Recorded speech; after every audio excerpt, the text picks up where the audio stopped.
You're watching NewsX. I'm Uday Pratap Singh. Pakistan has backed the resistance front, an offshoot of the terrorist group Lashkar-e-Taiba, which has claimed responsibility for the Reasi terror attack, which has claimed 9 innocent lives and left 33 others injured. The incident took place just about an hour before the swearing-in ceremony of the Modi government at about 6:15 p.m. yesterday. Pilgrims were travelling from Shiv Khori Shrine to Mata Vaishno Devi Shrine, but roughly 4 to 5 kilometers into the journey, the bus was ambushed. The attack caused the driver to lose control and the bus plunged into a gorge in the Poni district of Reasi, which borders the Rajouri district. The Indian Army and the SDRF were swiftly sent to the scene, and the passengers were reportedly rescued by 8:10 p.m. They were rushed to the Narayana and Reasi district hospital, where they shared that the firing even continued after the bus fell into the gorge. Jammu and Kashmir Lieutenant Governor Manoj Sinha has visited the injured passengers and announced an ex gratia of 10 lakh rupees to the next of kin. Meanwhile, Prime Minister Narendra Modi has ordered close monitoring. However, the question that arises is, how are we going to make Pakistan pay for this is the big question.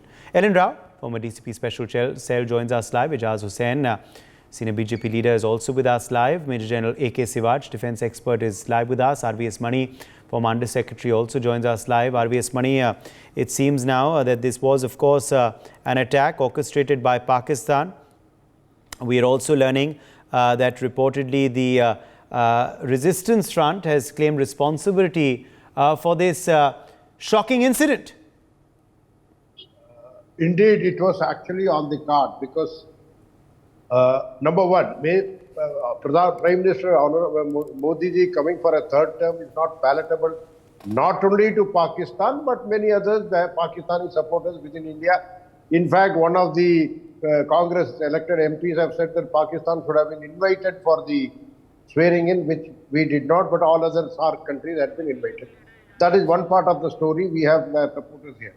But the basic question is, what do they want? We have to make it more and more costly, more and more expensive for every time they do this pinpricks. We have to retaliate so that the Pakistan, already it is in an economic doldrums, finish them off. That is the basic question, because there is no other way. You see here what they have done is, from the reports I have been receiving, that the driver was decapacitated by one of the first firing incidents, and the vehicle fell into a gorge. Whatever happened thereafter is a different matter. It's all history. It's all over the internet. But the question is, the way they decapacitated our driver, we need to decapacitate the Pakistani establishment. Whomsoever is in the helm of affairs, whether it is Shahbaz Sharif or whether it is Nawaz Sharif or whether it is Imran Khan or whomsoever it is, they are not our friends. Let us be very clear. Let us not do any aman ki asha. Let us not do any such friendly gestures. They have fundamentally they are our enemy number one, and we need to really be paying back. Every time they do this type of a skirmish, we have to pay them that their economy goes down, their capacity is finished like that. Pulwama was retaliated with a balakot. I know it is costly for us. Pulwama was retaliated with a balakot. This should also be retaliated with a Rawalkot. That is the only way. Otherwise, there is no other way we can simply go attack. Rawalkot also is infested with a lot of the TRF or Lashkar-e-Taiba or Al Qaeda or whatever volunteers. So just go and retaliate, pay them back. They have to pay. They should come out with a bleeding nose. That is my first take on this. Thank you. All right. Let me, in fact, quickly take that across to Ijaz Hussain as well. Ijaz Hussain, do you believe there is a pattern to these attacks? Do you believe it's no coincidence that this attack happened on a day, in fact, just an hour before the Modi government's third swearing in, the 3.2 terms day it started?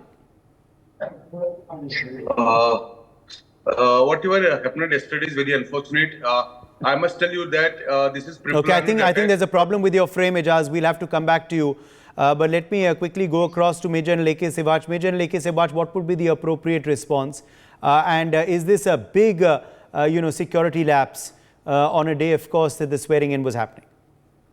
Absolutely correct. See, there is no doubt about it. There is a security lapse. There is an intelligence failure. There was some indication that the Pakistan can resort to it.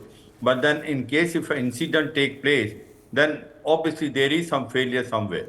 Now, one must understand the pattern in last 2-3 years. You see, the Pakistan understand it that as far as the Kashmir Valley is concerned, it is completely under control now. There is a peace prevailing. There are hardly about 25 to 30 residual terrorists which are left of Lashkar-e-Taiba, Jaise Mohammed, Hizbul Mujahideen, and they are without the leadership.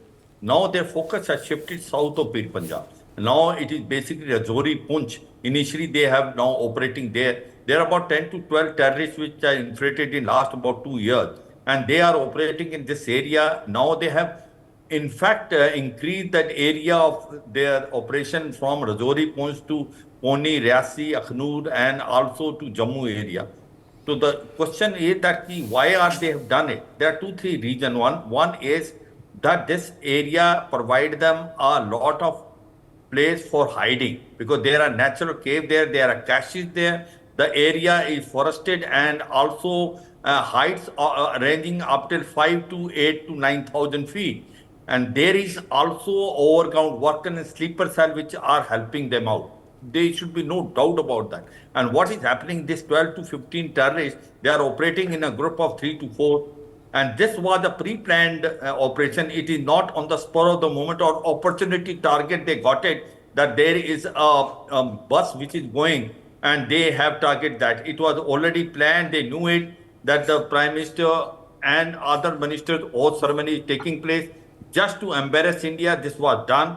And this was pre-planned by ISI. And we must now give them a strong response the way we gave it after Uri. It was a surgical strike. After Pulwama, there was an airstrike in Balakot, not in POJK, but in Khyber Pakhtunkhwa, 90 kilometers deep inside. You know, this ceasefire of 2021 January, which is holding on, it is not sacrosanct. We must now think that if there is a requirement of breaking that, so it be. You cannot keep on getting bleeding because this Rajouri Punch area, we have not been very successful in the last 1-2 years. And you will find them that we are not able to get them back. And of course, the security forces have increased the density of troops. There are reasons as to why this thing has happened, why the operations in Rajouri Punch has been successful as far as terrorists are concerned, because the density of troops have reduced after what has happened in May 2020, the troops were removed from here.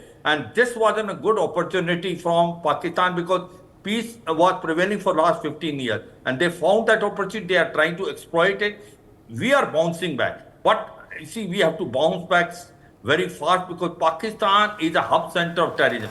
Now remember this group which was there. There are 3 things which is very peculiar about this group. This was a pre-planned operation. They launched a proper ambush.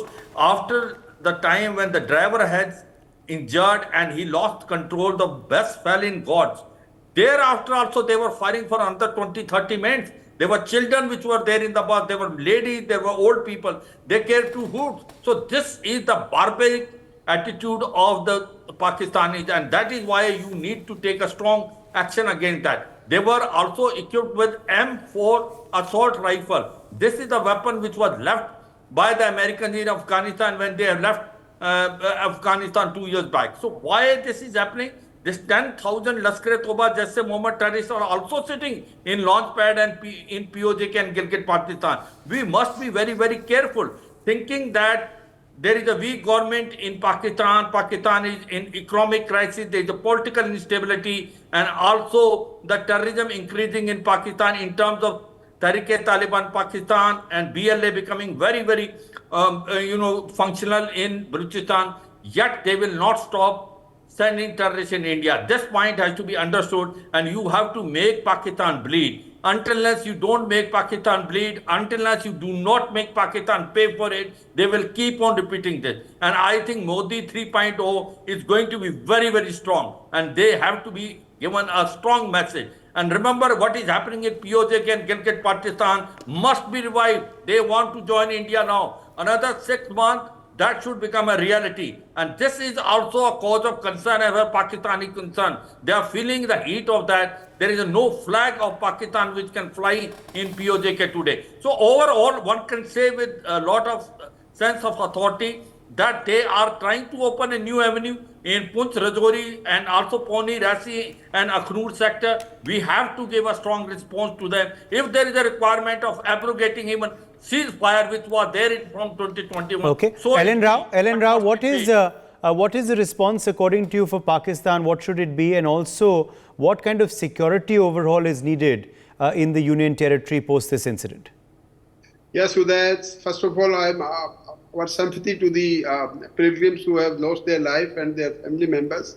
And I wish early recovery from the injuries of the remaining persons who are admitted in the hospital. It's really a very sad incident. No doubt, this Pakistan had chosen this day that as a retaliation because number one, no one was invited for the swearing ceremony, and number two, there was a lull for a few months that nothing, they could not do anything against India. Now they have this is a pre-planned action by Lashkar-e-Taiba as claimed by the Lashkar-e-Taiba itself, and now it's high time that we need a retaliation against this action because this is very barbarous and very cowardized. Because the pilgrims were going to this ambush, and no doubt there seems to be a lack of intelligence because they entered into such a interior in our Jammu region, Reasi, that is called in Jammu region, that they have come up to this point, and our security forces could not detect them because there were intelligence input also that this can happen. For more such videos, subscribe to the NewsX YouTube channel, hit the bell icon.